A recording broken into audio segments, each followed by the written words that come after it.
If you are constantly getting criticized and it is getting you down and you're trying to figure out how to turn that into a positive, this episode is for you. I'm Rickey Jasper, and this is the Chasing a Greater Vision podcast. After getting laid off 2 times in 6 months, I realized I had to be chasing a greater vision in my life. I had to be walking into my calling. I spent time building up a successful fitness apparel business, and then now stepping back in front of camera to talk, to speak more, to hopefully inspire you to chase a greater vision in your life. And my goal with this podcast is for us to do it together. So let's make it happen.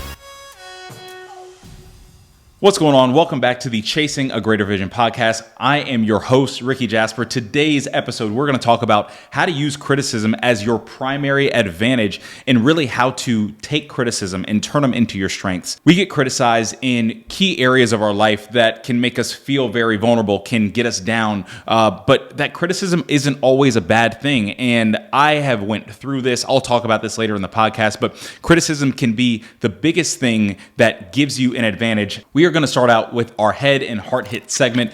This segment is what hit me in the head, made me think logically. What hit me in the heart made me feel a certain way. And this can be a quote. It can be a video. It's typically a quote that I see scrolling social media that I don't even know who the author is. But we actually have 2 quotes today. The first one, I don't know the author, but it's people are often quick to criticize others for the very things that they dislike in themselves. The next quote is, there's only one way to avoid criticism. That's do nothing, say nothing, and be nothing. And that's from Aristotle.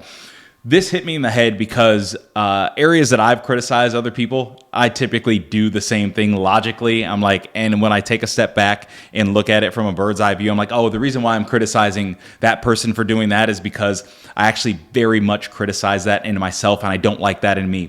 From a feeling standpoint, when I get criticized or when I feel criticism, I feel like doing nothing, saying nothing, being nothing. I just kind of want to hide. I don't want to be seen. That is probably one of the fears that I've had really stepping in front of camera again, is like, okay, when you're speaking your thoughts and when you're talking about whatever, it's going to come with criticism. It's just a byproduct of it. It's part of the process.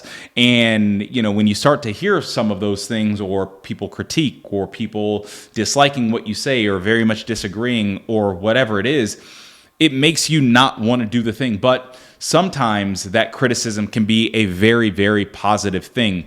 And it doesn't mean that the criticism is always valid. It doesn't mean that you should always change your approach to whatever it is that you're getting criticized about. But sometimes you should take it into account. So we are going to get into it with our tips and tricks. So the tips and tricks segment, these are tips that are going to help you logically walk through whatever you're going through. So this one is criticism. It's going to logically help you use criticism as your primary advantage, as a way to strengthen yourself. And again, all of these tips and tricks, these are areas that I am working through in my own life, or have worked through, or am consistently working on. So when I say we're in this together, I mean it. We're in this together. I am not coming to you as if I know everything or as if I do everything perfectly. That's not the case. I'm human. So we're just going to get that off the table right now. But I do feel like I have a perspective that I want to share and really want to help. And if there's areas that I've,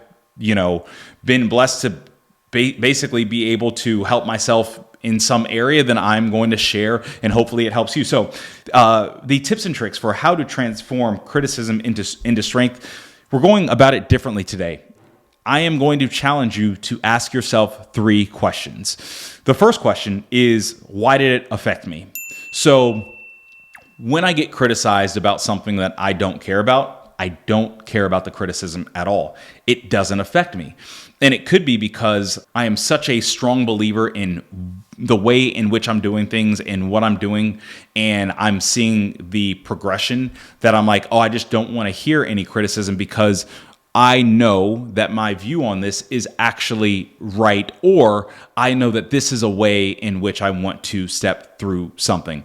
When I was in college, I had a professor who it was an accounting class. I got my degree in information systems, so it was a business degree and a tech degree. And I had a professor who was like, you can be a great accountant, but here's some critiques on what you need and blah, blah, blah. And I went into office hours and I was like, I'm going to change my degree to accounting and all this other type of stuff. And it wasn't necessarily bad critiques. It was good critiques. You should be an accountant. You should do this. You should do that. And it got to a point where I was like, I don't like this. I don't want to do this.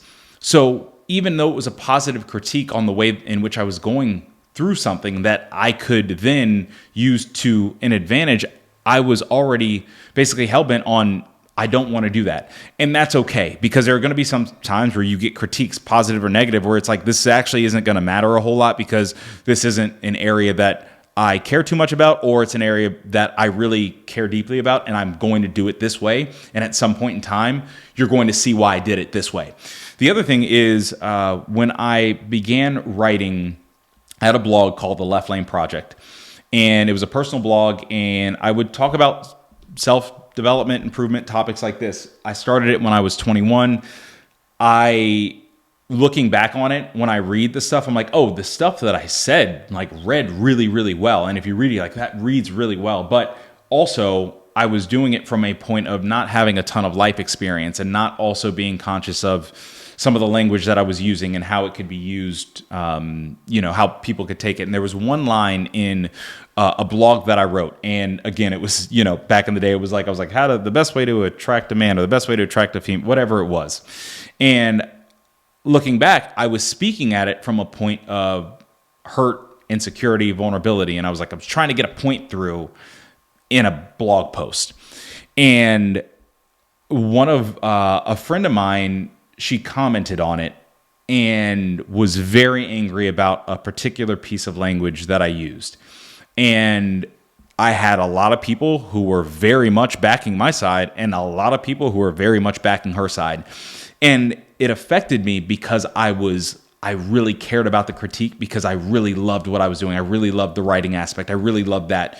So to that point, it's like when you really love something, you probably care about a critique, and that's okay. But also, if you care about it, then sometimes it's okay to listen to why somebody else is critiquing you, because sometimes people critiquing you, and I don't mean just people putting random hurtful comments on social media, whatever. No, people who care to give a thoughtful critique. They care because they actually see that you're probably pretty good at what you do, or you have some promise at what you do. And they just kind of want to give you a little bit of perspective, because if you grow in this, you might hit this down the road. And so what that did for me is that opened my eyes, like, oh man, there's other perspectives out there that before I go and I write this thing or I say this thing, not that I have to appease everybody, because it's never going to happen, but maybe I should be cognizant that some things could hit some people a certain way and be taken very much out of context and be deemed as very disrespectful, that could close off some opportunities. So that's why, for me, that affected me. And you just kind of be cognizant of why certain things affect you and be honest about why a critique affects you or why a certain thing that's said affects you, because typically, if it hits you, you care about it. Second thing is, if you take emotion out of it, is there truth to it? Ask yourself that question, because critiques, when they hit us, we emotionally feel, right? And it makes us want to be defensive. We want that fight or flight. We want that, instant get back or whatever it is, that impulsive action that we typically take. But if you were to take emotion out of it, and you were to take yourself out of it, and again, I say this, and you were to look at it from a bird's eye view, is it true? How true is the critique, and is it valid, and will it help you, right? I talk about my relationship a lot because it's prevalent, and I want to be open and vulnerable. A few years ago, I came in, I went over to Carly's apartment after getting back from work, and she broke down, and she was just like, hey, you're here, but you're not here. You're never really here. Your mind's always somewhere else. You're not present. You're physically here. And at first I was defensive, because in my mind I was like, I'm so high and mighty. Like I'm here. Like, that should be good enough. I should be good enough. You got the job. I'm doing all these things. And I show up, that should be good enough. But without realizing that she's got a job, she's showing up, she's going above and beyond and all this other type of stuff. And when I finally took emotion out of it, I thought, and I was like, wow, no, she's right. When I am showing up, I'm not fully present. My mind's somewhere else, or my decompressed time, I'm on my phone. I'm just kind of present there physically.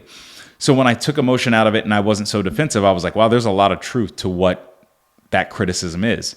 And so what that did was that helped me, because I'm like, you're telling me the thing that I need to do better is I need to figure out a way to be more present, because what you're saying is true. So when you have critiques, or when you get critiqued in certain areas, just understand that there could be some truth to it. And it goes back to the first point. It affected you because you care about it. And the person giving you an honest, loving critique probably did because they care about you. And then if you were to take your emotion out of it and you weren't, so emotionally and feelings wise invested in it, you could see if it's true or not. And if it is true, it's giving you an opportunity to be better. So the third question is asking yourself, will changing this give me an advantage? Because again, not every critique is going to be positive for you, right?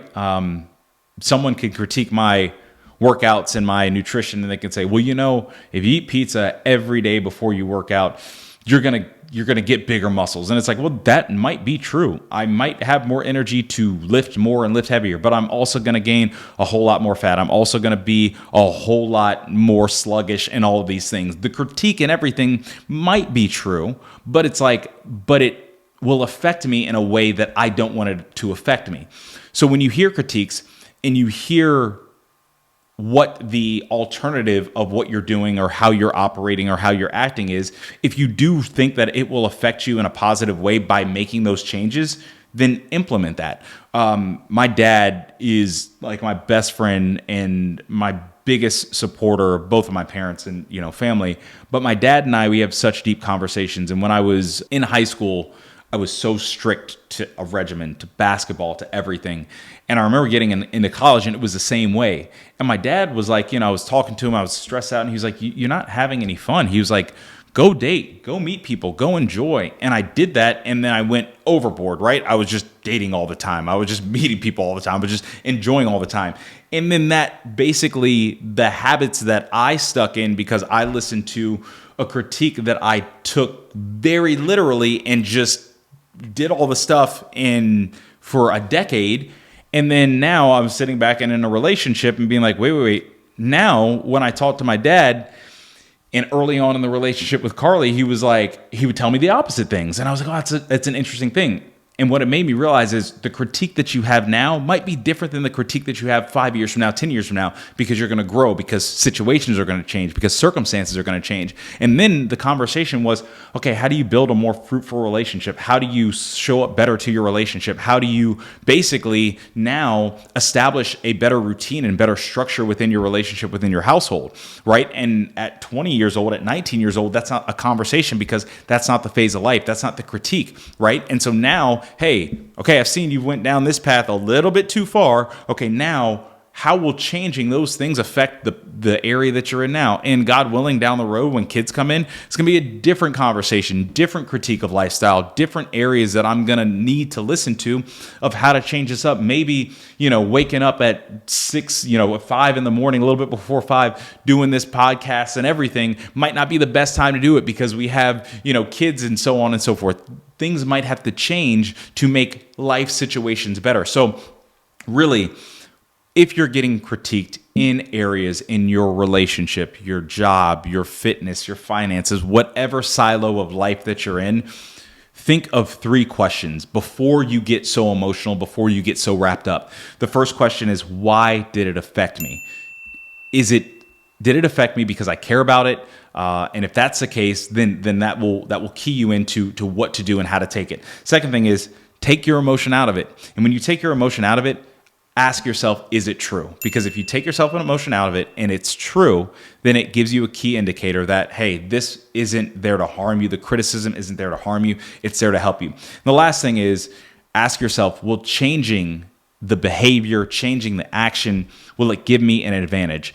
If it will give you an advantage, you are getting free game to how to improve in an area that might be a blind spot, or you might know you need to improve, but typically it's a blind spot. Areas that I get critiqued in now, I'm like, dang, I didn't even know. I didn't know I was doing this wrong or unsatisfactory or whatever. And then when I see it, I'm like, wow, that becomes a glaring thing. And I'm like, oh, I do really want to become better at that. I thank you for pointing out that blind spot, because that is true and that will give me an advantage. So I hope that helps. Now we're going to step into our word of the day, word of the week, whenever you see this podcast, however that word really resonates with you. This word is going to be a little bit different. It's going to be unoffended, because I want us to go through this week and think about being unoffended by what is being said, by what swirls around, and taking emotion out of it a little bit, and really asking yourself those 3 questions before you get offended by what somebody says or what somebody does or how they act towards you. Really think about the 3 questions.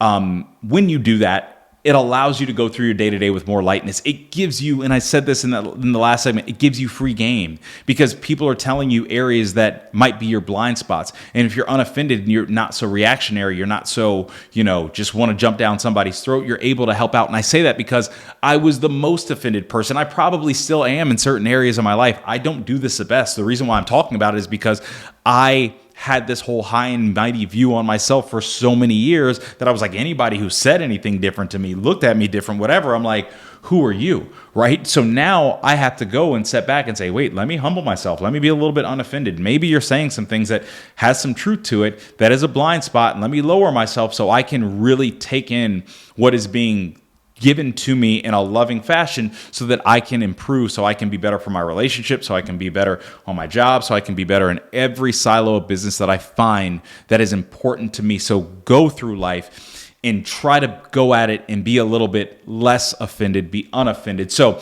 I hope that this message helped you out today. Criticism is going to be a constant thing. Criticism is going to happen in aspects of our life. Criticism is going to make us feel vulnerable. It's going to make us feel insecure. We're not going to love it all the time, but criticism can give you a key advantage if you listen to it. And if you listen to it the right way, it can be the main thing that gives you so much strength and helps you become a better person. I am doing this day to day with you, and we are going to continue to do this together. I hope you guys enjoyed this podcast, and I will see you next time. Thank you all so much for watching the Chasing a Greater Vision podcast. If you like this podcast, please like, comment, subscribe, hit the bell, send it to friends, use a carrier pigeon, do whatever you have to do. We hope that this inspires you to chase your greater vision in your life, and for us to continually and consistently do it together.